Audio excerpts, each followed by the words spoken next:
ನಮಸ್ತೆ ವೀಕ್ಷಕರೇ, ನಾವು ಇವತ್ತು ಬಂಟ್ವಾಳ ಗ್ರಾಮದ ಒಂದು ವ್ಯಾಪ್ತಿಯಲ್ಲಿದ್ದೇವೆ. ಬಂಟ್ವಾಳಕ್ಕೆ ಸೇರಿದಂಥ ಪಂಜಿಕಲ್ಲು ಗ್ರಾಮ ಪಂಚಾಯಿತಿ ವ್ಯಾಪ್ತಿಯಲ್ಲಿದ್ದೇವೆ. ಅದರಲ್ಲಿ ಮೂಡನಡುಕೋಡು ಗ್ರಾಮದಲ್ಲಿ ಇರುವಂಥದ್ದು. ನಾವು ಇಲ್ಲಿ ಆಗಿರುವಂಥ ಸಮಸ್ಯೆಗಳೇನು, ಈ 30 ವರ್ಷಗಳಲ್ಲಿ ಏನೆಲ್ಲ ಪ್ರಗತಿ ಕಾರ್ಯಗಳಾಗಬೇಕಿತ್ತು, ಆದರೆ ಇದೀಗಿನ ದಿನಗಳಲ್ಲಿ ಬದಲಾವಣೆ ಬಯಸುತ್ತಿರೋದು ಯಾಕೆ?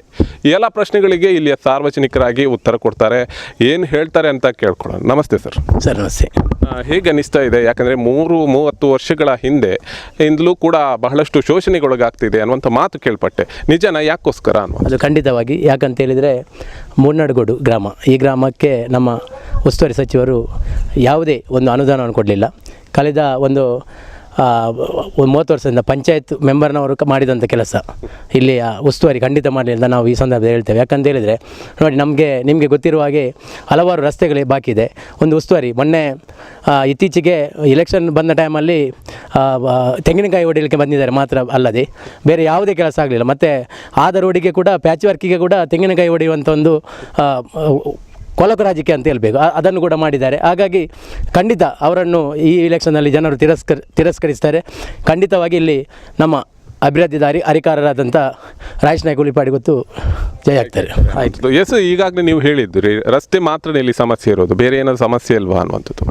ಹಲವಾರು ಸಮಸ್ಯೆಗಳಿದೆ. ಆದರೆ ಪಂಜಿಕಲ್ ಪಂಚಾಯತ್ ಅದಕ್ಕೆ ಉತ್ತಮ ರೀತಿಯಲ್ಲಿ ಸ್ಪಂದಿಸಿ ನಮ್ಮ ಜನಪ್ರತಿನಿಧಿಗಳಿರ್ಬೋದು, ಮೆಂಬರ್ಸ್ ಇರ್ಬೋದು, ಮತ್ತು ಜಿಲ್ಲಾ ಪಂಚಾಯತ್ ಇರ್ಬೋದು, ಈಗ ಹಲವಾರು ಜನಪ್ರತಿನಿಧಿ ಸ್ಪಂದಿಸಿ ಈಗ ಸ್ವಲ್ಪ ಮೂಲಭೂತ ಸೌಕರ್ಯ ಒದಗಿಸಿದ್ದಾರೆ. ಆದರೆ ನಮ್ಮ ಉಸ್ತುವಾರಿ ಸಚಿವರ ಸಾಧನೆ ಶೂನ್ಯ ಅಂತ ನಾನು ಹೇಳ್ತೇನೆ. ಎಸ್, ಇಲ್ಲಿಯ ಗ್ರಾಮಸ್ಥರು ಹೇಗೆ ಅನಿಸ್ತಾ ಇದ್ದಾರೆ? ಏನು ಮಾತುಗಳನ್ನು ನಿಮ್ಮ ಜೊತೆ ಹಂಚ್ಕೊಳ್ತಾ ಇದ್ದಾರೆ? ಯಾಕಂದರೆ ಬಹಳಷ್ಟು ಜನರಿಗೆ ನೀರಿನ ಸಮಸ್ಯೆ ಕೂಡ ಇರುವಂಥದ್ದು. ಆದರೆ ಎಂಥ ಸಮಸ್ಯೆಗಳು ಇಲ್ಲಿ ಎಲ್ಲಾದರೂ ಇದೆಯಾ ಈ ಬೇಸಿಗೆ ಸಂದರ್ಭದಲ್ಲಿ? ಬೇಸಿಗೆ ಸಂದರ್ಭದಲ್ಲಿ ನೀರಿನ ಸಮಸ್ಯೆ ಅಷ್ಟೇನು ಕಾಡುವುದಿಲ್ಲ. ಯಾಕಂತ ಹೇಳಿದರೆ ಗ್ರಾಮ ಪಂಚಾಯತ್ ಪಂಜಿಕಲ್ ಪಂಚಾಯತ್ ಉತ್ತಮ ರೀತಿ ಕೆಲಸ ಮಾಡ್ತಾಯಿದೆ. ಹಾಗಾಗಿ ಅಂಥ ನೀರಿನ ಸಮಸ್ಯೆ ಇಲ್ಲ. ಹಾಗಾಗಿ ನೀರಿನ ಸಮಸ್ಯೆಯನ್ನು ಗ್ರಾಮಸ್ಥರಿಗೆ ಸಮಸ್ಯೆ ಇಲ್ಲ ಅಂತ ಕಾಣ್ತದೆ. ಇಲ್ಲಿ ಕಾಣ್ತಾ ಇರುವಂಥದ್ದು ದಾರಿಯ ಸಮಸ್ಯೆಗಳು, ಅಥವಾ ಪ್ಯಾಚ್ ವರ್ಕಿಂಗ್ ಮಾಡಲಿಲ್ಲ, ಅಥವಾ ರಸ್ತೆ ಡಾಮರೀಕರಣ ಆಗಲಿಲ್ಲ ಅನ್ನುವಂಥದ್ದು. ಹೌದು.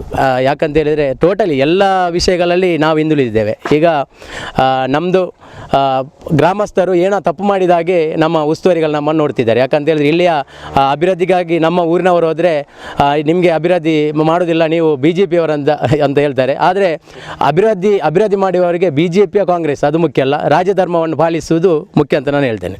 ಎಸ್, ಇದು ಇವರ ಮಾತಾಗಿದೆ. ಇಲ್ಲಿಯ ಗ್ರಾಮ ಪಂಚಾಯಿತಿ ಅಥವಾ ಇಲ್ಲಿ ಇರುವಂಥ ಪಂಜಿಕಲ್ಲು ಗ್ರಾಮ ಪಂಚಾಯಿತಿ ಏನಿದೆ, ಇಲ್ಲಿರುವಂಥ ಗ್ರಾಮ ಪಂಚಾಯಿತಿ ವ್ಯವಸ್ಥೆಗಳು ಮಾಡುವಷ್ಟು ಇಲ್ಲಿಯ ಸಚಿವರು ಮಾಡಿಲ್ಲ.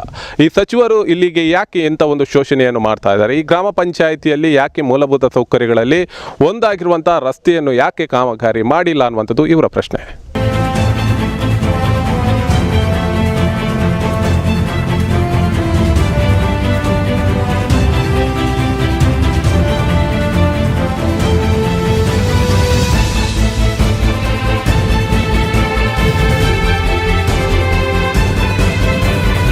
ಎಸ್, ಇದೀಗ ನಾವು ಇಲ್ಲಿಯ ಗ್ರಾಮ ಪಂಚಾಯಿತಿ ಬಹಳಷ್ಟು ಉತ್ತಮವಾದ ಕೆಲಸ ಮಾಡ್ತಾ ಇದೆ ಅನ್ನುವಂಥದ್ದು ಇಲ್ಲಿಯ ಸಾರ್ವಜನಿಕರ ಅಭಿಪ್ರಾಯ. ಹಾಗೆಯೇ ಅವರ ಪಂಜಿಕಲ್ಲು ಗ್ರಾಮ ಪಂಚಾಯಿತಿ ವ್ಯಾಪ್ತಿಯ ಸದಸ್ಯರು ಕೂಡ ಹೌದು, ಇಲ್ಲಿಯ ಅಭ್ಯರ್ಥಿಯೂ ಕೂಡ ಹೌದು, ಅಧ್ಯಕ್ಷರು ಕೂಡ ಹೌದು. ಅವರು ನಮ್ಮ ಜೊತೆ ಇದ್ದಾರೆ ನೇರ ಸಂಪರ್ಕದಲ್ಲಿ. ನಮ್ಮ ಜೊತೆ ಏನು ಅನಿಸಿಕೆಗಳನ್ನು ಕೂಡ ಹಂಚ್ಕೊಳ್ತಾರೆ. ಯಾಕೆ ತಾರತಮ್ಯ ಮಾಡ್ತಾ ಇದ್ದಾರೆ, ಸಚಿವರು ಮಾಡ್ತಿರುವಂಥ ತಾರತಮ್ಯಗಳು ಹೇಗಿದೆ, ಏನು ವಿಚಾರಕ್ಕೆ ಮಾಡ್ತಾ ಇದ್ದಾರೆ ಅನ್ನುವಂಥದ್ದು ಕೂಡ ಕೇಳ್ಕೊಳ್ಳೋಣ. ನಮಸ್ತೆ ಸರ್. ನಮಸ್ತೆ. ಈಗಾಗಲೇ ನಾನು ಕೇಳ್ಪಟ್ಟ ಹಾಗೆ ಗ್ರಾಮ ಪಂಚಾಯಿತಿಯನ್ನು ಅಥವಾ ಈ ಒಂದು ಪಂಜಿಕಲ್ಲು ಗ್ರಾಮ ಪಂಚಾಯಿತಿಯನ್ನು ಬಹಳಷ್ಟು ತಿರಸ್ಕಾರ ಮಾಡ್ತಾ ಇದ್ದಾರೆ ಅನ್ನುವಂಥದ್ದು ಯಾಕೋಸ್ಕರ? ಪಂಜಿಕಲ್ಲಲ್ಲಿ ಈಗಾಗಲೇ ಜನರ ಅಭಿಪ್ರಾಯದಂತೆ ಪಂಜಿಕಲ್ ಗ್ರಾಮ ಪಂಚಾಯತ್ ಒಳ್ಳೆಯ ಕೆಲಸವನ್ನು ಮಾಡಿದೆ. ಅದಕ್ಕೆ ಉದಾಹರಣೆ ಅಂತೇಳಿದರೆ ಸತತವಾಗಿ ಮೂರು ಬಾರಿ ನಮ್ಮನ್ನು ಈ ಪಂಜಿಕಲ್ ಗ್ರಾಮ ಪಂಚಾಯತಿಯಲ್ಲಿ ಭಾರತೀಯ ಜನತಾ ಪಕ್ಷವನ್ನು ಜನರು ಬೆಂಬಲಿಸಿದ್ದಾರೆ. ಅದಕ್ಕೆ ಬೇರೆ ಉದಾಹರಣೆ ಬೇಕಾಗಿಲ್ಲ. ಆದರೆ ಇವತ್ತು ಗ್ರಾಮ ಪಂಚಾಯತ್ ಮೇಲೆ ಅಷ್ಟು ವಿಶ್ವಾಸ ಇಟ್ಟಿರ್ತಕ್ಕಂಥ ಜನರು ಇವತ್ತು 30 ವರ್ಷ ಅಲ್ಲಿರ್ತಕ್ಕಂಥ ನಮ್ಮ ಶಾಸಕರು ರಮಣತ್ರ ಕ್ಯಾಬಿನೆಟ್ ಸಚಿವರಾಗಿ 20 ವರ್ಷ ಒಂದು ಕ್ಯಾಬಿನೆಟ್ ಸಚಿವರಾಗಿ 30 ವರ್ಷ ಈ ಒಂದು ಕ್ಷೇತ್ರದ ಶಾಸಕರಾಗಿ ಈ ಒಂದು ಪಂಜಿಕಲ್ ಗ್ರಾಮ ಪಂಚಾಯತಿಗೆ ಇವರ ಕೊಡುಗೆ ಏನು ಅನ್ನುವಂಥದ್ದು ಜನರು ಇವತ್ತು ಪ್ರಶ್ನೆ ಮಾಡ್ತಾ ಇದ್ದಾರೆ ಮತ್ತು ಅವರನ್ನು ತಿರಸ್ಕಾರ ಕೂಡ ಮಾಡ್ತಾ ಇದ್ದಾರೆ. ಮುಂದಿನ ದಿನಗಳಲ್ಲಿ ಗ್ರಾಮ ಪಂಚಾಯತ್ ನಮಗೆ ಏನು ಅಂತ ಹೇಳಿದರೆ ಗ್ರಾಮ ಪಂಚಾಯತ್ ಇನ್ನಷ್ಟು ಒಳ್ಳೆಯ ಯೋಜನೆಗಳನ್ನು ಕೊಡಬೇಕು, ಜನರ ಭಾವನೆಗಳಿಗೆ ಸ್ಪಂದಿಸಬೇಕನ್ನೋ ಅಭಿಪ್ರಾಯ ಮತ್ತು ಒಂದು ಒತ್ತಾಸೆ ಗ್ರಾಮ ಪಂಚಾಯತಿಗಿದೆ. ಆದರೆ ಇಲ್ಲಿ ಅದೊಂದು ನಮ್ಮದು ಒತ್ತಾಸೆ ಈಡೇರಬೇಕಾದ್ರೆ ಇಲ್ಲಿ ಬದಲಾವಣೆ ಅಗತ್ಯ ಇದೆ. ಅದನ್ನು ಈ ದಿನಗಳಲ್ಲಿ ಇವತ್ತು ನಮ್ಮ ರಾಜೇಶ್ ನಾಯ್ಕರು ಒಳ್ಳೆಯ ಸೌಮ್ಯ ರೀತಿಯ ವ್ಯಕ್ತಿತ್ವ ಇರತಕ್ಕಂಥ ಒಂದು ರಾಜೇಶ್ ನಾಯ್ಕರು ಇವತ್ತು ಕಾರ್ಯಕರ್ತರೊಟ್ಟಿಗೆ 4-5 ವರ್ಷದಲ್ಲಿ ನಿರಂತರವಾಗಿ ಬೆರೆತಿರುವಂಥ ರಾಜೇಶ್ ನಾಯ್ಕರನ್ನು ಮುಂದಿನ ದಿನಗಳಲ್ಲಿ ಖಂಡಿತವಾಗಿ ನಾವು ಶಾಸಕರಾಗಿ ಆಯ್ಕೆ ಮಾಡ್ತೇವೆ. ಅದಕ್ಕೆ ಪಂಜಿಕಲ್ ಗ್ರಾಮ ಪಂಚಾಯತ್ ಜನರು ಬೆಂಬಲ ನೀಡ್ತಾರೆ ಅಂತ ನನಗೆ 100% ಭರವಸೆ ಇದೆ. ಎಷ್ಟು ಜನರ ಸಂಖ್ಯೆ ಇಲ್ಲಿ ಇದೆ? ಎಷ್ಟು ಜನರು ವಾಸ ಮಾಡ್ತಾ ಇದ್ದಾರೆ? ಎಷ್ಟು ಮನೆಗಳಿದೆ ಇಲ್ಲಿ ಪಂಜಿಕಲ್ಲಲ್ಲಿ ಸಾಧಾರಣ ಒಂದು 1,300 ಮನೆ ಇದೆ. ಒಂದು 6-7 ಸಾವಿರ ಈಗಾಗಲೇ ವೋಟರ್ಸ್ ಇದ್ದಾರೆ. ಒಂದು 10,000 ಚಿಲ್ಲರೆ ಜನಸಂಖ್ಯೆ ಇದೆ. ಮತ್ತು ಯಾಕೆ ಅಂತ ಹೇಳಿದ್ರೆ ಇದು ದೂರ ಮನೆ ಇರ್ತಕ್ಕಂಥ ಜಾಸ್ತಿ ಕೃಷಿಕರೇ ಇರ್ತಕ್ಕಂಥ ಒಂದು ಪಂಜಿಕಲ್ ಗ್ರಾಮ ಪಂಚಾಯತ್. ವಿಸ್ತೀರ್ಣ ದೊಡ್ಡದಿದೆ, ಜನಸಂಖ್ಯೆ ಕಡಿಮೆ ಇದ್ದು ಕೂಡ ವಿಸ್ತೀರ್ಣ ದೊಡ್ಡದಿದೆ. ಅದರಿಂದ ಅಭಿವೃದ್ಧಿ ಇನ್ನಷ್ಟು ಅಗತ್ಯ ಇದೆ ಇಲ್ಲಿ. ಗ್ರಾಮ ಪಂಚಾಯತ್ನ ಕೇವಲ ಗ್ರಾಮ ಪಂಚಾಯತಿಂದ ಜಿಲ್ಲಾ ಪಂಚಾಯತಿಂದ ಈ ಒಂದು ಗ್ರಾಮ ಪಂಚಾಯತನ್ನು ಸಮಗ್ರ ಅಭಿವೃದ್ಧಿ ಮಾಡಲಿಕ್ಕೆ ಸಾಧ್ಯ ಇಲ್ಲ. ಅದಕ್ಕೆ ಮುಂದಿನ ದಿನಗಳಲ್ಲಿ ಸರ್ಕಾರ ನಮಗೆ ಸಹಕಾರ ಕೊಡಬೇಕು. ಹಾಗೆಯೇ ಇಲ್ಲಿ ಶಾಸಕರು ಮುಂದಿನ ದಿನಗಳಲ್ಲಿ ಖಂಡಿತ ನಾವು ರಾಜೇಶ್ ನಾಯ್ಕರನ್ನ ಆಯ್ಕೆ ಮಾಡುವ ಮೂಲಕ ಈ ಗ್ರಾಮ ಪಂಚಾಯತನ್ನು ಸಮಗ್ರವಾಗಿ ಅಭಿವೃದ್ಧಿ ಮಾಡ್ತೇವೆ. ಯಾಕೆ ಅಂತ ಹೇಳಿದ್ರೆ ಇವತ್ತು ಕುಡಿಯುವ ನೀರಿನ ಬಗ್ಗೆ ಖಂಡಿತ ಕುಡಿಯುವ ನೀರನ್ನು ನಾವು ಆದಷ್ಟು ಗ್ರಾಮ ಪಂಚಾಯತಿ ಯಾವ ರೀತಿಯ ಜನರಿಗೆ ಪೂರೈಸಬೇಕು ಅದಕ್ಕೆ ನಾವು ಪ್ರಾಮಾಣಿಕ ಪ್ರಯತ್ನವನ್ನು ಮಾಡ್ತಾ ಇದ್ದೇವೆ. ಆದರೆ ಇವತ್ತು ಬಹುಗ್ರಾಮ ಯೋಜನೆ ಅನ್ನುವಂಥ ಒಂದು ಯೋಜನೆಯನ್ನು ತಂದು ಅದರಲ್ಲಿ ದುಡ್ಡನ್ನು ಲೂಟಿ ಹೊಡೆದು ಆ ಒಂದು ಯೋಜನೆ ಜನರಿಗೆ ಪ್ರಯೋಜನ ಆಗದ ರೀತಿಯಲ್ಲಿ ಇವತ್ತುಂಟು. ಯಾಕೆಂತ ಹೇಳಿದರೆ ಜನರಿಗೆ ನೀರಿನ ಜಾಸ್ತಿ ಅವಶ್ಯಕತೆ ಇರುವಂಥದ್ದು ಮಾರ್ಚ್ ತಿಂಗಳ ನಂತರ. ಮಾರ್ಚ್, ಏಪ್ರಿಲ್, ಮೇ, ಜೂನ್ ತನಕ ಜನರಿಗೆ ಅವಶ್ಯಕತೆ ಇದೆ. ಇವತ್ತು ಬಹುಗ್ರಾಮ ಯೋಜನೆ ಅನ್ನುವಂಥದ್ದು 36 ಕೋಟಿ ಇವತ್ತು ಸಂಗಬೆಟ್ಟು ಜಿಲ್ಲಾ ಪಂಚಾಯತ್ ಕ್ಷೇತ್ರದಲ್ಲಿ 36 ಕೋಟಿಯನ್ನು ವ್ಯಯ ಮಾಡಿ ಇವತ್ತೊಂದು ಯೋಜನೆಯನ್ನು ಮಾಡಿದ್ದಾರೆ. ಆದರೂ ಆ ಯೋಜನೆ ಕಾರ್ಯಗತ ಆಗಿಲ್ಲ. ಯಾಕೆಂತೇಳಿ ಇವತ್ತು ಕೂಡ ಮಾರ್ಚ್ ನಂತರ ಯಾವುದೇ ಟ್ಯಾಂಕ್ಗಳಿಗೆ ನೀರು ತುಂಬಿಸುವಂಥ ಕೆಲಸ ಆಗಿಲ್ಲ. ಇವತ್ತು ನಾವು ಹಿಂದೆ ಏನು ಗ್ರಾಮ ಪಂಚಾಯತ್ನಿಂದ ಇರ್ತಕ್ಕಂಥ ಬೋರ್ವೆಲ್ ಇರ್ಬೋದು ಟ್ಯಾಂಕ್, ಆ ಬೋರ್ವೆಲ್ ಮುಖಾಂತರನೇ ಜನರಿಗೆ ಕುಡಿಯುವ ನೀರನ್ನು ಕೊಡುವಂಥ ವ್ಯವಸ್ಥೆ ಮಾಡಿದೆ. ಇವರ ಯೋಜನೆ ಖಾಲಿ ಕಾಟಾಚಾರಕ್ಕೆ ಒಂದು ಯೋಜನೆ ಬಿಟ್ಟರೆ ಜನರಿಗೆ ಪ್ರಯೋಜನ ಆಗಿಲ್ಲ ಅಂತೇಳಿ ನಾನು ಈ ಸಂದರ್ಭ ಹೇಳಲಿಕ್ಕೆ ಬಯಸ್ತೇನೆ. ಈಗಾಗಲೇ ಸಚಿವರ ಅನುದಾನಗಳು ನಿಮ್ಮ ಪಂಚಾಯತಿಗೆ ಇಷ್ಟರವರೆಗೆ ಬಂದಿಲ್ವಾ? ಯಾವುದೇ ಅನುದಾನಗಳನ್ನು ನೀಡಿಲ್ವಾ? ಕೆಲವು ಅನುದಾನಗಳು ಬಂದಿರ್ಬೋದು, ಆದರೆ ನಾವು ನಿರೀಕ್ಷಿತ ಅನುದಾನಗಳು ಖಂಡಿತ ಬರಲಿಲ್ಲ. ಇದು ಇಲ್ಲಿಯ ಗ್ರಾಮ ಪಂಚಾಯತಿಯ ಅಧ್ಯಕ್ಷರ ಮಾತು. ಪಂಜಿಕಲ್ಲು ಗ್ರಾಮ ಪಂಚಾಯತಿಯಲ್ಲಿ ಯಾವ ರೀತಿಯ ಸಮಸ್ಯೆಗಳು ಇದೆ ಮತ್ತು ಜಿಲ್ಲಾ ಪಂಚಾಯತ್ ತಾಲೂಕು ಪಂಚಾಯತಿಯಿಂದ ಭರಿಸಲಾಗದಂಥ ಅನುದಾನಗಳನ್ನು ಈಗಾಗಲೇ ವಿಧಾನಸಭಾ ಸದಸ್ಯರಾಗಿರ್ಬೋದು ಅಥವಾ ಇಲ್ಲಿಯ ಸಚಿವರಾಗಿರ್ಬೋದು ಭರಿಸಬೇಕಾಗಿತ್ತು. ಆದರೆ ಅಂಥ ಸಮಸ್ಯೆಗಳು ಕೂಡ ಕಾಡ್ತಾ ಇದೆ. ಆದ್ದರಿಂದ ಈ ಬಾರಿ ಬದಲಾವಣೆಯನ್ನು ಕೂಡ ಬಯಸ್ತಾ ಇದ್ದೇವೆ ಅನ್ನುವಂಥದ್ದು.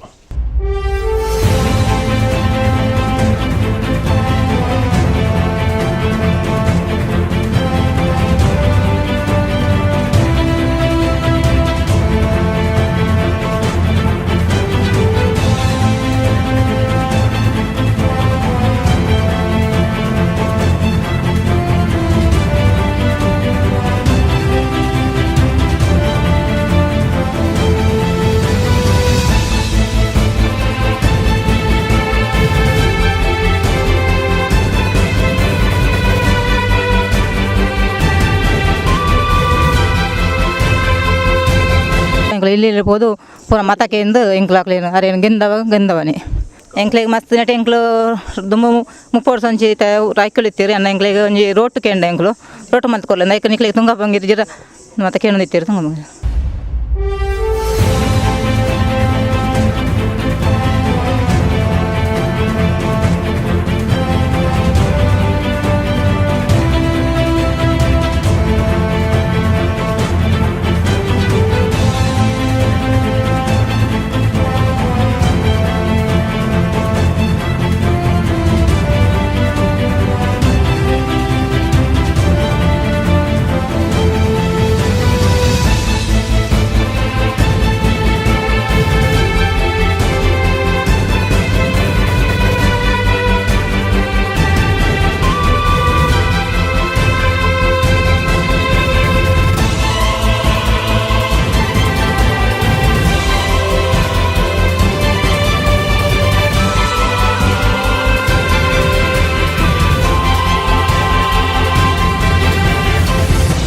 ಕರೆನ 30 ವರ್ಷದಿಂಚಿ ರೈಕಲು ಈ ಏರಿಯಾಡು ಶಾಸಕರಾದ ಬರೋಂದುಲ್ಲೇರು ಆಂಡ ಐತ ಮಧ್ಯೋಡವರ ನಾಗರಾಜ್ ಶೆಟ್ರು ಬರ್ತೀರಿ ಅಪ್ಪಗ ಪಂಚಾಯತ್ಲ BJP ಇತ್ತು ನಡೆದಾದ್ರ ನೆಟ್ಟದಕ್ಲಿಗೆ ಸಾಧಾರಣ ನೂದು ಕುಟೀರ ಯೋಜನೆ ಭಾಗ್ಯ ಜ್ಯೋತಿ ಬೊಕ್ಕ ಆಶ್ರಯದಲ್ಲಿ ಪ್ರತಿಯೊಂದು ಜಿಲ್ಲಾ ಮುಲ್ಪ ಆ ಟೈಮ್ ಆಂಡ್ ಐದು ಬೊಕ್ಕ ಪಿರ ರೈಕುಲೆ ಬರ್ತೀರಿ ರಾಜೇಶ್ ನಾಯ್ಕರು ಅಂತ ಇತ್ತೀರಿ ಅವ್ರು ಸೋತೀರಿ ಆ ಟೈಮ್ಡು 5 ವರ್ಷಡು ಒಂಜಿ ನಯ ಪೈಸದ ಕೆಲಸ ಆತೀಜಿ ಬೊಕ್ಕ ರೋಡ್ ಓಲು ಆವಡು ಅವಳು ಆತನಜ್ಜಿ ಈತ ಒಂಜಿ ಕರಿ ವರ್ಷ ನಳಿನ್ ಕುಮಾರ್ ಕಟೀಲ್ ರೋಡ್ಗು ಇದು ಆರ್ನಲ್ಕೆ ಕರಿಮನೆಗೆ ದೀಯರು ಅವು ಇನ್ನು 1 ವರ್ಷ ಬಂಗ ಬರ್ಪೇರು ಆ ಏರಿಯಾದಾಗ್ಲಿ ಐದು ಬೊಕ್ಕ ಇತ್ತೆ ರೋಡ್ ಆವೊಂದುಂಡು ಆನಾಗ ಪಂಡೊಂದುಲ್ಲೇರು ಎಂಚ ಪಂಡ ಅರ್ಧ ಮಲ್ತದು ಓಟು ಎಂಕ್ ಕೊರ್ಪುಂಡ ಎಲ್ಲೆನೆ ಡಾಮಾರ್ ಸುರು ಮಲ್ಪ ಎಂದು ಪಂಡಿ ಅಲ್ಪ ಏರಿಯಾಗೆ ಬತ್ತು ಪಂಡೊಂದುಲ್ಲೇರು ಬೊಕ್ಕ ಮುಲ್ಪಲ ಅಂಚೆನೆ ರಾಜೇಶ್ ನಾಯ್ಕರು ಐನು ಸೋತೆರಡಲ್ಲ 5 ವರ್ಷದಂಚಿ ಎಂಕ್ಲೊಂಟಿ ನಿಂತದು ಇಲ್ಲಿ ಭೇಟಿ ಮಲ್ತದು ರಡ್ಡು ಸರ್ತಿ ಪ್ರತಿ ಇಲ್ಲದ ಸದಸ್ಯರನ್ನು ಆಕಲ ಕಷ್ಟ ಸುಖವನ್ನು ಕೇಳಿದು ಪ್ರತಿ ಇಲ್ಲಡೆಲ್ಲ ಪಾದಯಾತ್ರೆದ ಮೂಲಕ ಜನಕ್ಕಲೇನು ಮನಸ್ಸು ಗೆಲ್ಲು ನಡೆಗು ಆರ್ನ ಪ್ರಯತ್ನ ಅಪಾರವಾದುಂಡು ಬೊಕ್ಕ ಆರು ಒಂಜಿ ಸಜ್ಜನ ಸರಳ ವ್ಯಕ್ತಿತ್ವದ ಒಂಜಿ ಬಡವೇರ್ನ ಮಿತ್ತು ಎಡ್ಡೆ ಬಾಂಧವ್ಯ ಎತ್ತಿನಂಚಿನೊಂಜಿ ವ್ಯಕ್ತಿ ಆರ್ನ ಇಲ್ಲಡೆ ಏರೇ ಪೋವಡು ಅವಳು ಆದರ ಆತಿಥ್ಯ ಪ್ರತಿಯೊಂಜಿಲ ಉಂಡು ಬೊಕ್ಕ ಆರು ಜೋಕ್ಲೆಗ್ ದತ್ತುದೆ ತೊಂದು ಶಾಲೆ ಕಲ್ಪ ಒಂದುಲ್ಲೇರು ಅವಳ ಇಂಗ್ಲೀಷ್ ಮೀಡಿಯಂ ಶಾಲೆಡು ಅವ್ರನ್ನ ಸ್ವಂತ ಕೈದು ದುಡ್ಡು ಕೊರ್ದು ಅವ್ರು ಶಾಲೆ ಕಲ್ಪ ಒಂದುಲ್ಲೇರು ಇಂಚಿನ ವ್ಯಕ್ತಿ ಒರಿ ನಮ್ಮ ಶಾಸಕ ಅದು ಬತ್ತಂಡ ಊರುಗುಲ ಎಡ್ಡೆ ಆರೆಗೂ ಪ್ರತಿಯೊಂಜಿ ಧರ್ಮದ ಮಿತ್ತಲ ಅಭಿಮಾನವೂ ಉಂಡು ರೈಕುಲ್ಲೆಕ ಕೇವಲ ಮುಸ್ಲಿಮು ಒಲೈಕೆ ಅಲ್ಪಸಂಖ್ಯಾತರನ್ನ ಒಲೈಕೆ ಎತ್ತು ಆರು ಪ್ರತಿವರಿ ಅಡಲ್ಲ ಮುಸ್ಲಿಮ್ ಆಡು ಹಿಂದೂ ಆಡು ಪ್ರತಿವರಿಲ್ಲ ಎಂಕಲ್ನ ಕೊಲೆ ಪನ್ಪುನ ಭಾವನೆಡು ಇತ್ನೇಟ 5 ವರ್ಷದಿಂಚಿ ಆರು ಫಸ್ಟ್ ಗಾರಿಗೆ ಪರಿಚಯ ಕಮ್ಮಿ ಇತ್ತುಂಡು ಆಂಡ ಇತ್ತೆ ಪರಿಚಯ ಇಜ್ಜನ್ನ ವ್ಯಕ್ತಿಲ ಇಜ್ಜಿ ಆರು ಮಲ್ಪಂದಿನ ಕೆಲಸಲ ಇಜ್ಜಿ ಅಂಚಾದಿಪ್ಪನಾಗ ಈ ಸರ್ತಿ ಅರೇನು ಶತ ಪ್ರಯತ್ನೋಡು ಪಂಡ ಅಕುಲು ದುಡ್ಡು ಕೊರ್ದಿಪ್ಪೇರು ಇಲ್ಲಿ ಪೋದು ಕಾಸು ಒಂಚೂರು ಕೊರೊಂದುಲ್ಲೆ ಆಂಡ ಅಂಬೆರ್ನ ಪ್ರೀತಿದ ಪಾತೆರ ಪ್ರತಿಯೊರಿಯನ್ನ ಮನ ಮುಟ್ಟುದುಂಡು ಅಂಚಾದ ಈ ಸರ್ತಿ ಯಾರು ಗೆಂದು ಬೇರೆ ಪನ್ಪುನ ಆತ್ಮವಿಶ್ವಾಸದೊಟ್ಟಿಗೆ ಯಾನು ಪನಿಯರೇ ಇಚ್ಛೆ ಪಡ್ಬೇ ಆತಿ.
ಸಜ್ಜನ ದೇಶಭಕ್ತ ಭಾರತೀಯ ಜನತಾ ಪಾರ್ಟಿಯ ಬಂಧುಗಳೇ, ಕಳೆದ 3-4 ದಿನಗಳ ಹಿಂದೆ ಇದೇ ಬಂಟ್ವಾಳದಲ್ಲಿ ಕಾಂಗ್ರೆಸ್ ಕಾರ್ಯಕ್ರಮದಲ್ಲಿ ನಮ್ಮ ಸ್ವಾತಂತ್ರ್ಯ ಹೋರಾಟಕ್ಕೆ ಕಿಚ್ಚನ್ನು ತುಂಬಿಸಿಕೊಟ್ಟಂತ ರಾಷ್ಟ್ರಗೀತೆಯನ್ನು ಅಪಮಾನ ಮಾಡಿದ್ದರ ವಿರುದ್ಧ ಭಾರತೀಯ ಜನತಾ ಪಾರ್ಟಿಯ ಯುವ ಮೋರ್ಚಾದ ವತಿಯಿಂದ ಒಂದೇ ಮಾತರಂ ಗಾಯನ ಕಾರ್ಯಕ್ರಮವನ್ನು ಈ ಜಾಗದಲ್ಲಿ ಹಮ್ಮಿಕೊಂಡಿದ್ದೇವೆ.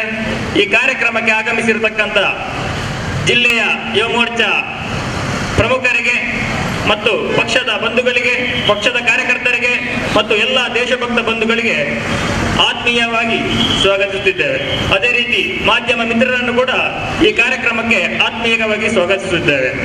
ಈಗ ಪ್ರಸ್ತಾವನೆಯಾಗಿ ಅರುಣ್ ಜಿ ಶೆಟ್ಟಿ ಅವರು ಒಂದೆರಡು ಮಾತನಾಡಬೇಕಾಗಿ ಕೇಳ್ಕೊಳ್ತಿದ್ದೇನೆ. ರತ್ನಾಕರ ಧೌತಪದ ಹಿಮಾಲಯ ಕಿರೀಟಿಣಿ ಬ್ರಹ್ಮರಾಜಸ್ಯ ರತ್ನಾಢ್ಯಾಂ ವಂದೇ ಭಾರತ ಮಾತರಂ.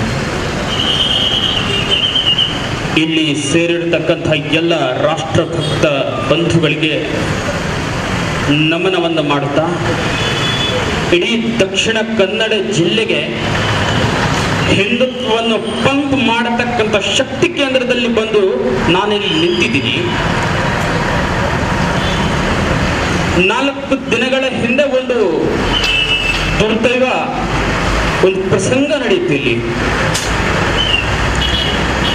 ಯಾವನೋ ಒಬ್ಬ ಇಟಲಿಯ ಹುಡುಗ ಬಂದು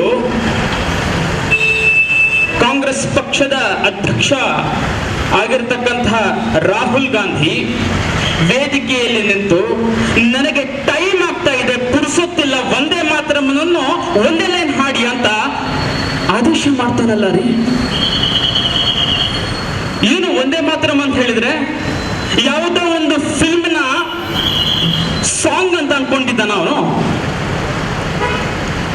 ವಂದೇ ಮಾತರಂನ ಇತಿಹಾಸ ಗೊತ್ತಾ? ದೇಶದ ಇತಿಹಾಸ ಗೊತ್ತಾ? ಭಾರತದ ಪ್ರಧಾನಮಂತ್ರಿ ಆಗಬೇಕು ಅಂತ ಅವನನ್ನು ಪಟ್ಟ ಕಟ್ಲಿಕ್ಕೆ ಹೋಗ್ತಾ ಇದ್ದಾರಲ್ಲ ಈ ಕಾಂಗ್ರೆಸ್ಸಿಗರು. ನಾಚಿಕೆ ಆಗೋದಿಲ್ಲ? ವಂದೇ ಮಾತರಂ ಹಾಡಲಿಕ್ಕೆ ಒಳ್ಳೆ ಸಂಗೀತ ಇದೆ ಅನ್ನೋದಕ್ಕೋಸ್ಕರ ಯಾರು ಇಲ್ಲಿ ಹಾಡ್ತಾ ಇಲ್ಲ.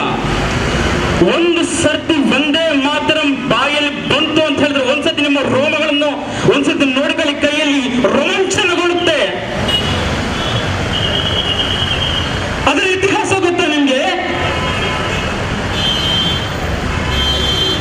ವಂದೇ ಮಾತರಂ ಬಂಕಿಮಚಂದ್ರ ಚಟರ್ಜಿಯವರು ಯಾರೋ ಹೇಳಿದ್ರು ಅಂತ ಹೇಳಿ ಪೆನ್ನು ಪೇಪರ್ ಹಿಡ್ಕೊಂಡು ಬರೆದು ಕೊಟ್ಟಂತಹ ಹಾಡಲ್ಲ ಅದು. 1875ನೇ ಇಸ್ವಿಯಲ್ಲಿ ಬರೆದ ಹಾಡದು. 1857ನೇ ಇಸ್ವಿಯಲ್ಲಿ ಭಾರತದ ಪ್ರಥಮ ಸ್ವಾತಂತ್ರ್ಯ ಸಂಗ್ರಾಮ ವಿಫಲಗೊಂಡ ಬಳಿಕ ಭಾರತಕ್ಕೆ ಸ್ವಾತಂತ್ರ್ಯದ ಕಿಚ್ಚನ್ನು ಹೊತ್ತಿಸಿತ್ತು ಅಂತ ಹೇಳಿದ್ರೆ ಅದು ವಂದೇ ಮಾತರಂ. 1905ನೇ ಇಸ್ವಿಯಲ್ಲಿ ಲಾರ್ಡ್ ಕರ್ಜನ್ ಇಡೀ ಬಂಗಾಳ ಏನಿದೆ ಅದರಲ್ಲಿ ಹಿಂದೂ ಮತ್ತು ಮುಸಲ್ಮಾನ ಅನ್ನತಕ್ಕಂಥ ಜನಸಂಖ್ಯೆ ಆಧಾರದಲ್ಲಿ ಓಡಿತಕ್ಕಂಥ ಕಾರ್ಯಕ್ರಮವನ್ನು ಅವನು ಮಸೂದೆಯನ್ನು ಪಾಸ್ ಮಾಡತಕ್ಕಂಥ ಸಂದರ್ಭದಲ್ಲಿ ಇಡೀ ಬಂಗಾಳದ ಜನ ಒಂದಾಗ್ತಾರೆ, ಬಹಳ ದೊಡ್ಡದಾಗಿರ್ತಕ್ಕಂಥ ಚಳವಳಿಯನ್ನು ಮಾಡ್ತಾರೆ. ಆ ಚಳವಳಿಯ ಹೆಸರೇ ವಂದೇ ಮಾತರಂ. ಅದಕ್ಕೆ ಸ್ಫೂರ್ತಿ ಕೊಟ್ಟ ಹಾಡು ವಂದೇ ಮಾತರಂ.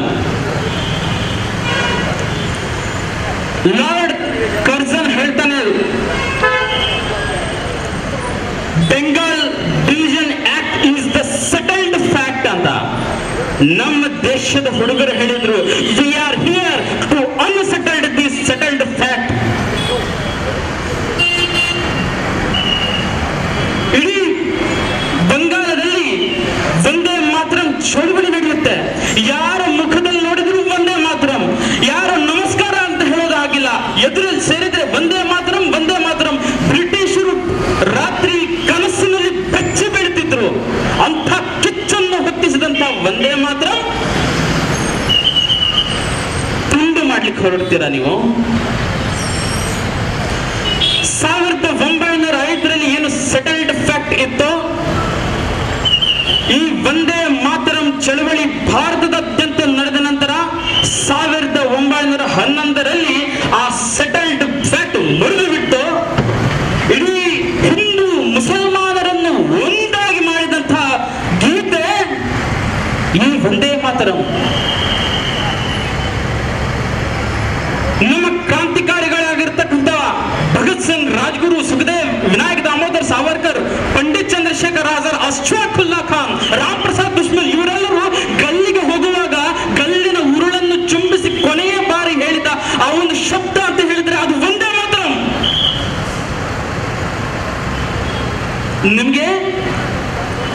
ವಂದೇ ಮಾತರಂ ಹಾಡೋದಕ್ಕೆ ಪುರುಸೊತ್ತಿಲ್ಲ ಅಲ್ವಾ? ನಾಚಿಕೆ ಆಗೋದಿಲ್ಲ? ಈ ವಂದೇ ಮಾತರಂ ಪೂರ್ತಿಯಾಗಿ ಹಾಡ್ತಾ ಇಲ್ಲ ಇನ್ನೂ ಕೂಡ. ಅದರಲ್ಲಿ ಸುಮಾರು 4 ಪ್ಯಾರಾಗಳಿವೆ, ಅದನ್ನು ಹಾಡ್ತಾ ಇಲ್ಲ. ಒಂದು ವಿಷಯ ಗೊತ್ತೇನು, ಈ ವಂದೇ ಮಾತರಂ ಯಾವಾಗ ತುಂಡು ಮಾಡಿದ್ರು ಅಂತ ಹೇಳಿದ್ರೆ 1923ರ ಆಂಧ್ರದ ಕಾಕಿನಾಡದ ಅಧಿವೇಶನದಲ್ಲಿ ಕಾಂಗ್ರೆಸ್ನ ಸಭೆಯಲ್ಲಿ ಒಂದು ನಿಯಮ ಇತ್ತು. ಅಲ್ಲಿ ವಂದೇ ಮಾತರಂನನ್ನು ಹಾಡಿ ಆ ಸಭೆಯನ್ನು ಮುನ್ನಡೆಸ್ತಿದ್ರು. ಆ ಸಭೆಯಲ್ಲಿ ಹಾಡಲಿಕ್ಕೆ ಬಂದಂತಹ ವಿಷ್ಣು ದಿಗಂಬರ್ ಪುಲಸ್ಕರ್ ಇನ್ನೇನು ಸಭೆಯ ಸೇರಿದೆ, ಹಾಡೋದಕ್ಕೆ ಎದ್ದು ನಿಂತ ತಕ್ಷಣ ವೇದಿಕೆಯಿಂದ ಒಂದು ಅಪಮಾನಕರವಾಗಿರ್ತಕ್ಕಂಥ ಸ್ವರ ಬರುತ್ತೆ. ಅವನು ಹೇಳ್ತಾನೆ, ವಂದೇ ಮಾತರವನ್ನು ಹಾಡೋ ಹಾಗೆ ಇಲ್ಲ ಅಂತ. ಅರೆ ಏನಾಯ್ತು ಅಂತ ತಿರುಗಿ ನೋಡಿದ್ರೆ ವೇದಿಕೆಯಲ್ಲಿ ಅಂದಿನ ಕಾಂಗ್ರೆಸ್ನ ಅಧ್ಯಕ್ಷರಾಗಿರ್ತಕ್ಕಂಥ ಮೌಲಾನಾ ಮೊಹಮ್ಮದ್ ಅಲಿ ಹೇಳ್ತಾರೆ, ನನ್ನ ಮತದಲ್ಲಿ ಈ ಸಂಗೀತಕ್ಕೆ ವಿರೋಧ ಇದೆ, ಅದಕ್ಕೋಸ್ಕರ ಈ ವಂದೇ ಮಾತರವನ್ನು ಹಾಡೋಂಗಿಲ್ಲ ಅಂತ. ಇಡೀ ಸಭೆ ಹವಾಕಾಯ್ತು. ಇಡೀ ದೇಶಕ್ಕೆ ಕ್ರಾಂತಿ ಕಿಚ್ಚನ್ನು ಹತ್ತಿಸಿದಂತಹ ವಂದೇ ಮಾತರವನ್ನು ಹಾಡಂಗಿಲ್ಲ ಅಂತ ಹೇಳ್ತಾ ಇದ್ದಾರಲ್ವಾ. ಆ ವಿಷ್ಣು ದಿಗಂಬರ್ ಪುರಸ್ಕರ್ ಹೇಳ್ತಾರೆ, ಸ್ವಾಮಿ ಅಲಿ ಸಾಹೇಬ್ರೆ, ಇದೇನೋ ಧಾರ್ಮಿಕ ಪರಿಷತ್ ಅಲ್ಲ, ಯಾವುದೋ ಮಸೀದಿಗೂ ನಾನು ಬಂದು ಹಾಡ್ತಾ ಇಲ್ಲ, ಇದು ಕಾಂಗ್ರೆಸ್ ಅಧಿವೇಶನ.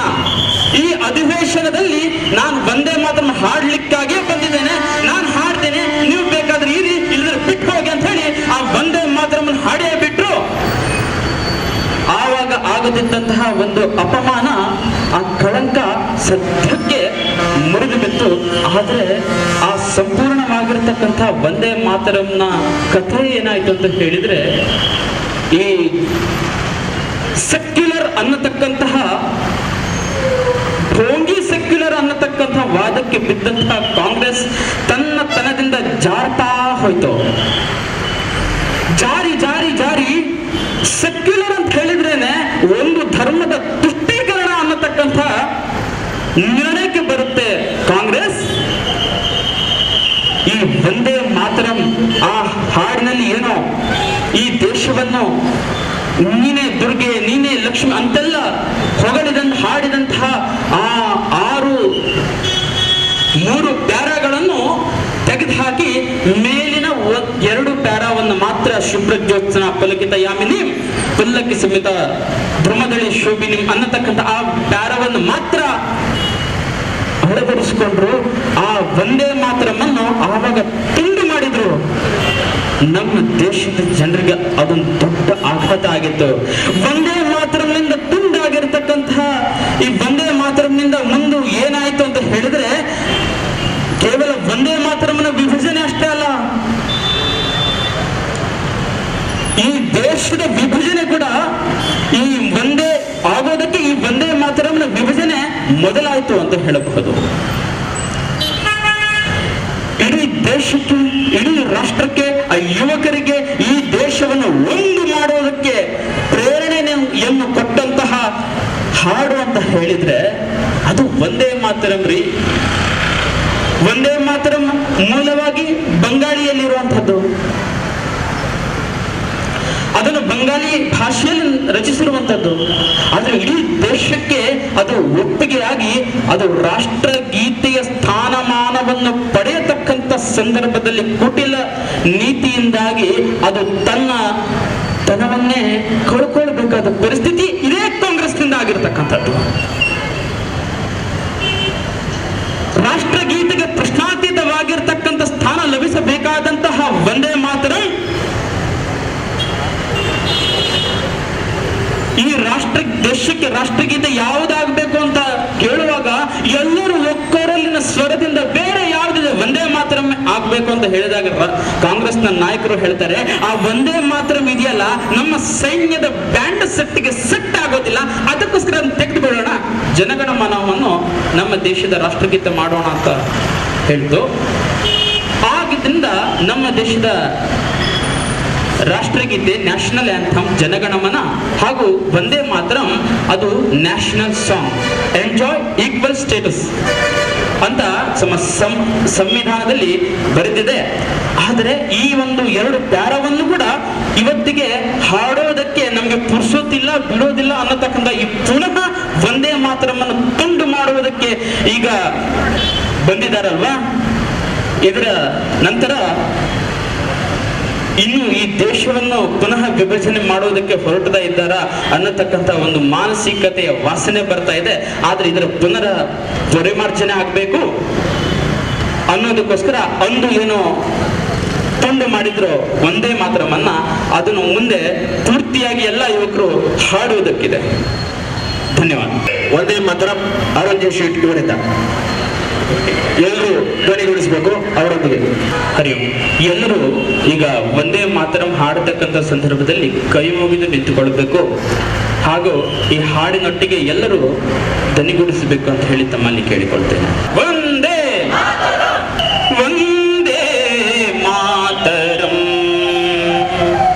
ವಂದೇ ಮಾತರಂ, ಸುಜಲಾಂ ಸುಫಲಾಂ ಮಲಯಜ ಶೀತಲಾಂ ಸಸ್ಯ ಶ್ಯಾಮಲಾಂ ಮಾತರಂ, ವಂದೇ ಮಾತರಂ. ಶುಭ್ರ ಜ್ಯೋತ್ಸ್ನಾ ಪುಲಕಿತಯಾಮಿನೀಂ ತುಲ್ಯಕುಸುಮಿತ ಧ್ರುವದಳ ಶೋಭಿನೀಂ ಸುಹಾಸಿನೀಂ ಸುಮಧುರ ಭಾಷಿಣೀಂ ಸುಖದಾಂ ವರದಾಂ ಮಾತರಂ, ವಂದೇ ಮಾತರಂ. ಕೋಟಿ ಕೋಟಿ ಕಂಠ ಕಲಕಲ ನಿನಾದ ಕರಾಲೆ, ಕೋಟಿ ಕೋಟಿ ಭುಜೈರ್ಧೃತ ಖರ ಕರವಾಲೆ, ಅಬಲಾಖ್ಯನ ಮಾಟ ಬಲೆ ಬಹುಬಲಧಾರಿಣಿ ನಮಾಮಿ ತಾರಿಣಿ ರಿಪುದಲವಾರಿಣಿ ಮಾತರಂ, ವಂದೇ ಮಾತರಂ. ತುಮಿ ವೇದ್ಯಾ ತುಮಿ ಧರ್ಮ ತುಮಿ ಹೃದಯ ತುಮಿ ಮರ್ಮ, ತ್ವಂ ಹಿ ಪ್ರಾಣಾಃ ಶರೀರೇ ಬಾಹುತೆ ತುಮಿ ಮಾ ಶಕ್ತಿ, ಹೃದಯೇ ತುಮಿ ಮಾ ಭಕ್ತಿ, ತೋಮಾರೈ ಪ್ರತಿಮಾ ಗಡಿ ಮಂದಿರೇ ಮಂದಿರೇ, ವಂದೇ ಮಾತರಂ. ತ್ವಂ ಹಿ ದುರ್ಗಾ ದಶ ಪ್ರಹರಣಧಾರಿಣಿ,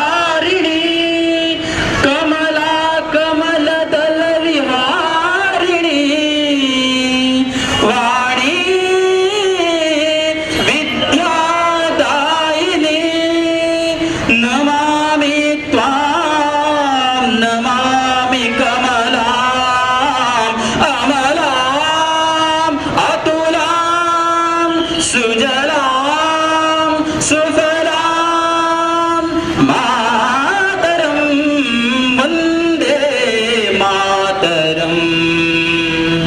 ಶ್ಯಾಮಲಾಂ ಸರಳಾಂ ಸುಸ್ಮಿತಾಂ ಭೂಷಿತಾಂ ಧರಣೀಂ ಭರಣೀಂ ಮಾತರಂ, ವಂದೇ ಮಾತರಂ, ವಂದೇ ಮಾತರಂ, ವಂದೇ ಮಾತರಂ. ಭಾರತ್ ಮಾತಾ ಕಿ, ಭಾರತ್ ಮಾತಾ ಕಿ, ಭಾರತ್ ಮಾತಾ ಕಿ. ಕಾರ್ಯಕ್ರಮದಲ್ಲಿ ನಮ್ಮೊಂದಿಗೆ ಆಗಮಿಸಿ ಉಪಸ್ಥಿತರಿಂದ ಭಾರತೀಯ ಜನತಾ ಪಾರ್ಟಿಯ ಅಭ್ಯರ್ಥಿಯು ನಮ್ಮೆಲ್ಲರ ನೇತಾರರು ಆತ್ಮೀಯರಾದ ರಾಜೇಶ್ ನಾಯ್ಕ ಇವರಿಗೆ ಭಾರತೀಯ ಜನತಾ ಪಾರ್ಟಿಯ ಮೋರ್ಚಾ ವತಿಯಿಂದ ಆತ್ಮೀಯ ಧನ್ಯವಾದಗಳು.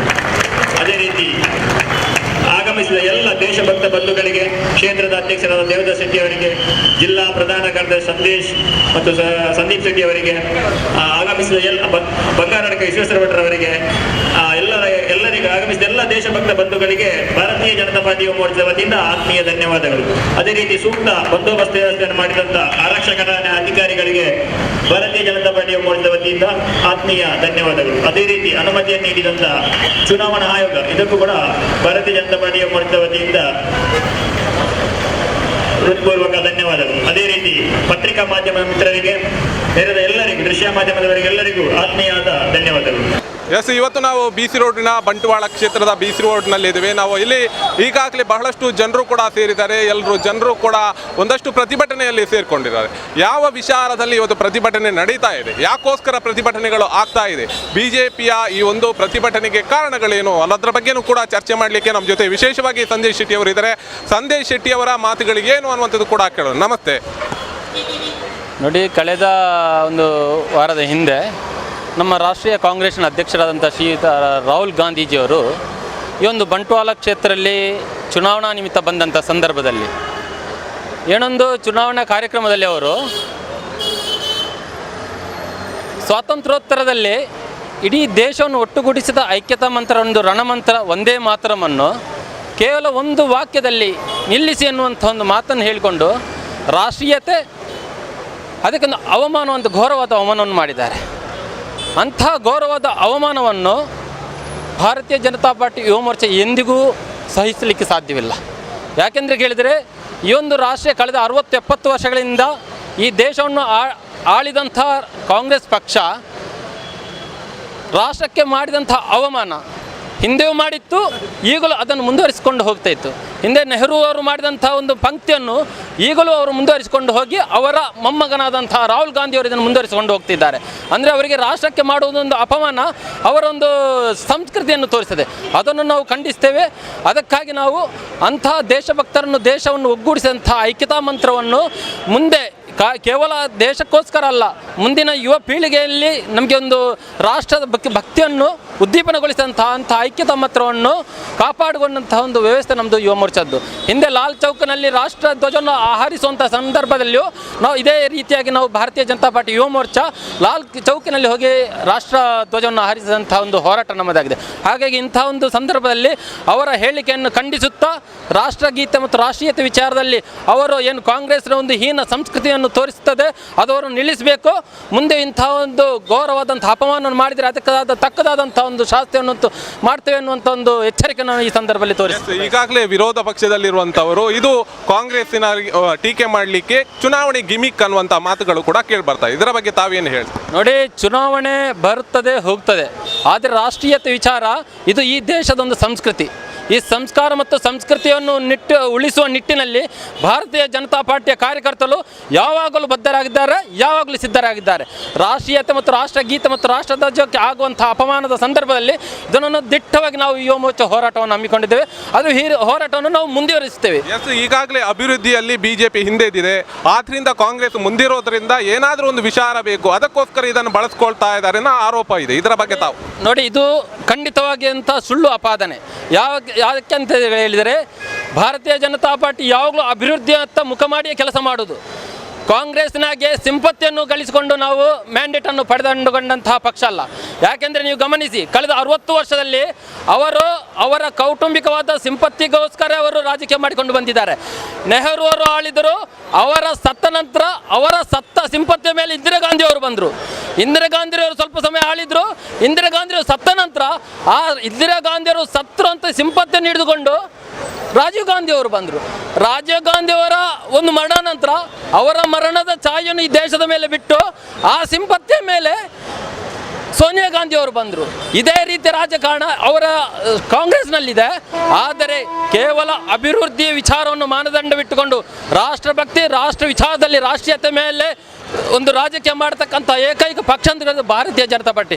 ಅದನ್ನು ನೀವು ಕಳೆದ 4 ವರ್ಷದಲ್ಲಿ ಯಾವ ರೀತಿ ನರೇಂದ್ರ ಮೋದಿಯವರ ಆಡಳಿತ ಈ ದೇಶದಲ್ಲಿ ಅಭಿವೃದ್ಧಿ ದಾಪುಗಾಲಿರುತ್ತೆ, ಅದೇ ನಿಮಗೆ ಸ್ಪಷ್ಟವಾದಂತಹ ಸೂಚನೆ.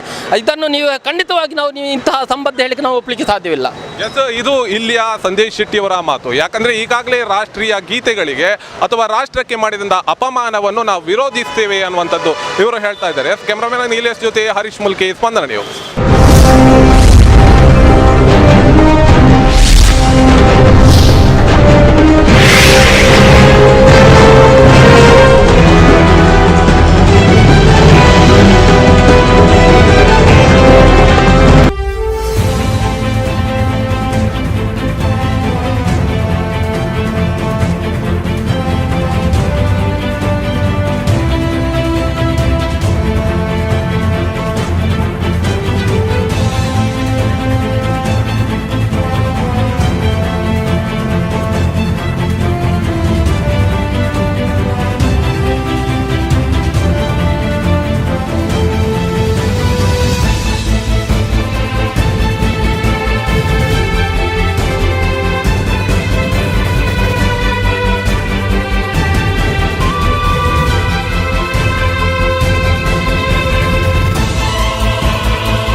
ಸಾಕಾಗೋದಿಲ್ಲ, ನಾವೆಲ್ಲ ಮೋದಿ ಆಗಬೇಕು. ಆ ಚಿಂತನೆಯನ್ನು ಇಟ್ಕೊಂಡು ಕಳೆದ 5 ವರ್ಷಗಳಿಂದ ಸತತವಾಗಿ ಜನರ ಮಧ್ಯೆ ಪಾದರಸದಂತೆ ನಡೀತಾ ಇರುವ ನಾವು ನಮ್ಮವರು ಎಂಬ ಚಿಂತನೆಯೊಂದಿಗೆ ಜಾತಿ ನೀತಿಯನ್ನು ಮೀರಿ ನಿಂತು ನಮ್ಮ ವೇದವ್ಯಾಸ ಕಾಮತ್ ಅವರು ಕೆಲಸ ಮಾಡ್ತಿದ್ದಾರೆ.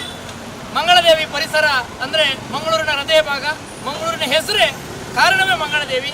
ಈ ಪರಿಸರದಲ್ಲಿ ಪ್ರೇಮನಾಥ್ ಶೆಟ್ಟರ ನೇತೃತ್ವದಲ್ಲಿ ನಾವೆಲ್ಲ ಇಂದು ಎದ್ದು ನಿಂತು ಹೇಳ್ತಿದ್ದೇವೆ, ನಾಳೆಯ ನಮ್ಮ ಈ ಪ್ರತಿನಿಧಿ ವಿಧಾನಸಭೆಯಲ್ಲಿ ನಮ್ಮೆಲ್ಲರ ದ್ಯೋತಕವಾಗಿ ನಮ್ಮೆಲ್ಲರ ಹೆಗ್ಗುರುತಾಗಿ ನಿಲ್ಲಬಲ್ಲ ವೇದವ್ಯಾಸ ಕಾಮತ್ರವರು ನಾಡಿದ್ದು ಮುಂಬರುವ ದಿನಗಳಲ್ಲಿಯೂ ನಮ್ಮೆಲ್ಲರ ಗೌರವಕ್ಕೆ ಚ್ಯುತಿ ಬರದಂತೆ ಕೆಲಸ ಮಾಡ್ತಾರೆ. ನಾನು 30 ವರ್ಷಗಳ ಕಾಲ ಈ ಪರಿಸರದಲ್ಲಿ ನೋಡಿದ್ದೇನೆ. ಇಂಥ ಒಬ್ಬ ಪಾದರಸದ ಸವ್ಯಸಾಚಿ ಯುವಕರನ್ನು ನಾನು ಪ್ರತಿನಿಧಿಯಾಗಿ ಕಂಡಿಲ್ಲ. ಸುಮಾರು 60-70 ವರ್ಷ ಪ್ರಾಯದ ಪ್ರತಿನಿಧಿಗಳನ್ನು ಕಂಡಿದ್ದೇನೆ. ಅವರು ಕೆಲಸ ಮಾಡಿಲ್ಲ ಅಂತ ಹೇಳಲ್ಲ, ಆದರೆ ಇನ್ನಷ್ಟು ಹೊರಪು ಬರಬೇಕು. ಆ ಹಳೆ ಬೇರಿಗೆ ಹೊತ್ತ ಚಿಗುರು ಬರಬೇಕನ್ನೋ ನೆಲೆಯಲ್ಲಿ ವೇದವ್ಯಾಸ ಕಾಮತ್ ಅವರು ಚಿಗುರನ್ನು ಕೊಡಲಿಕ್ಕಿದ್ದಾರೆ. ಮಂಗಳದೇವಿಯಿಂದ ನಮ್ಮ ವಿಜಯ ಪತಾಕೆ ಹಾರಲಿಕ್ಕಿದೆ, ಇದು ವಿಧಾನಸಭೆಯನ್ನು ಮುಟ್ಲಿಕ್ಕಿದೆ ಅಂತ ಹೇಳಿ ಅವರಿಗೆ ನಮ್ಮೆಲ್ಲರ ಪರವಾಗಿ ನಾನು ಸಾರ್ಥಕ್ಯ ಸೇವೆ ಮಾಡುವ ಭಾಗ್ಯವನ್ನು ದೇವರು ಕೊಡಲಿ ಅಂತ ಹೇಳಿ ಬೇಡಿಕೊಳ್ತೀನಿ.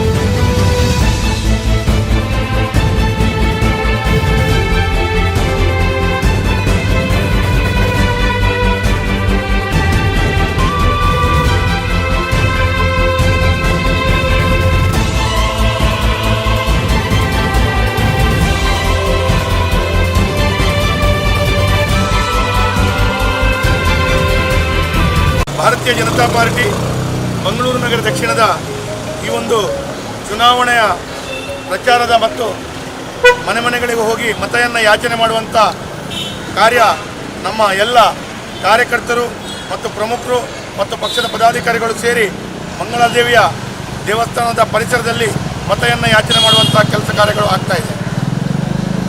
ಮಂಗಳೂರು ಮಹಾನಗರ ಪಾಲಿಕೆ ಸದಸ್ಯರಾದ ಪ್ರೇಮಾನಂದ್ ಶೆಟ್ಟಿಯವರ ನೇತೃತ್ವದಲ್ಲಿ ಮತ್ತು ವಾರ್ಡಿನ ಎಲ್ಲ ಹಿರಿಯ ಮತ್ತು ಕಿರಿಯ ಪದಾಧಿಕಾರಿಗಳ ನೇತೃತ್ವದಲ್ಲಿ ಈ ಕೆಲಸ ಕಾರ್ಯಗಳಾಗ್ತಾಯಿದೆ.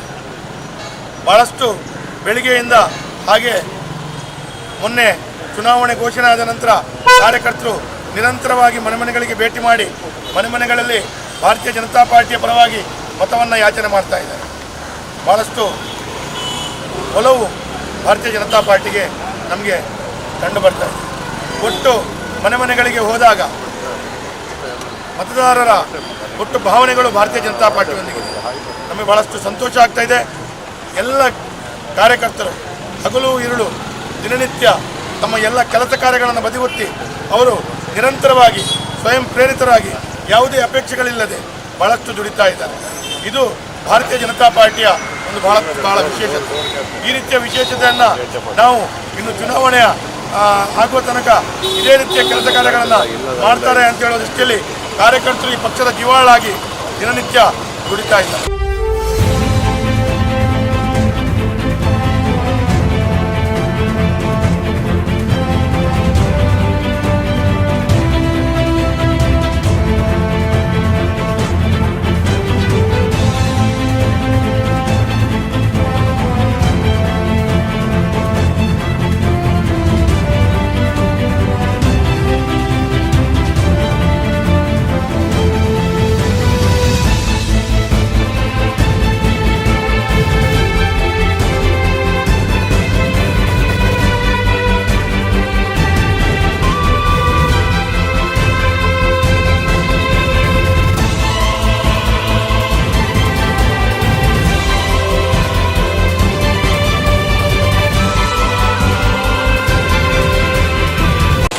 ಒಟ್ಟು ಭಾರತೀಯ ಜನತಾ ಪಾರ್ಟಿಗೆ ಈಗ ನಮ್ಮ ಕರ್ನಾಟಕದಲ್ಲಿ ಆ ಒಂದು ಈಗ ಕಾಂಗ್ರೆಸ್ ಸರ್ಕಾರವನ್ನು ಕಿತ್ತೊಗೆಯುವಂಥ ಮತ್ತು ಮಂಗಳೂರು ನಗರ ದಕ್ಷಿಣದಲ್ಲಿ ಜನರು ಕೂಡ ಬದಲಾವಣೆಯ ಗಾಳಿಯನ್ನು ಬೀಸುವಂಥದ್ದು ಮತ್ತು ಜನರ ಭಾವನೆಗಳು ಭಾಳಷ್ಟು ಭಾರತೀಯ ಜನತಾ ಪಾರ್ಟಿ ಪರ ಇದೆ.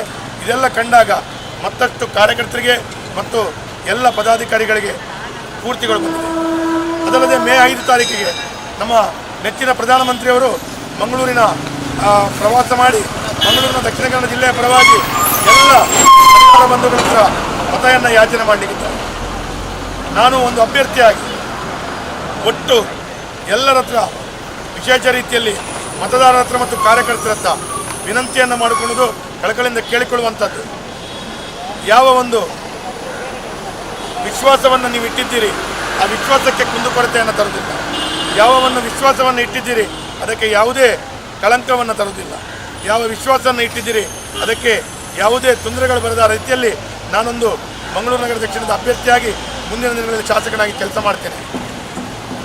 ಹಲವಾರು ಅಭಿವೃದ್ಧಿ ಕೆಲಸಗಳಿರ್ಬೋದು, ಇಲ್ಲ ಒಟ್ಟು ಎಲ್ಲ ಧರ್ಮದವರನ್ನು ಒಟ್ಟುಗೂಡಿಸಿಕೊಂಡು ಮಂಗಳೂರಿನ ನಿರಂತರವಾಗಿ ಕೆಲಸವನ್ನು ಮಾಡುತ್ತಾ ನಿಮ್ಮೆಲ್ಲರ ಧ್ವನಿಯಾಗಿ ಆ ವಿಧಾನಸೌಧದಲ್ಲಿ ಕೆಲಸ ಮಾಡುವಂಥ ಅವಕಾಶ ನನಗೆ ಕೊಡಬೇಕು.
ಮತ್ತು ಎಲ್ಲರ ನರೇಂದ್ರ ಮೋದಿಯವರು ಒಂದು ಯುವಕನಿಗೆ ಒಂದು ಅವಕಾಶ ಕೊಟ್ಟಿದ್ದಾರೆ.